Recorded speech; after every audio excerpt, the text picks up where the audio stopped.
তো ভিউয়ার্স, এই যে এই সাদা ভার্বেনাটা আমি লাগিয়ে ফেলেছি।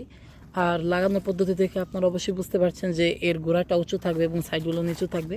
যেমন পিরামিডের মতন আকৃতি করে ভার্বেনা গাছ লাগালে এটা কিন্তু সহজে ছড়তে পারবে।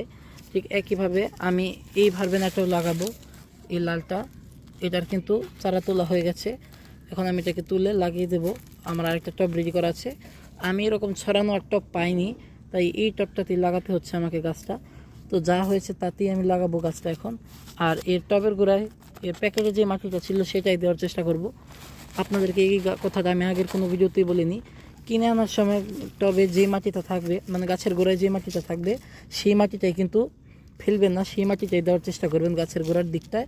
এতে যা হবে, গাছটা নিজের আগের পরিবেশে আছে বলে মনে করবে এবং সহজে তার গ্রোথটা বৃদ্ধি করতে পারবে। তো গাছটা লাগিয়ে দেওয়ার পর অবশ্যই গোড়ার দিকটা একটু পানি দিয়ে দিতে হবে।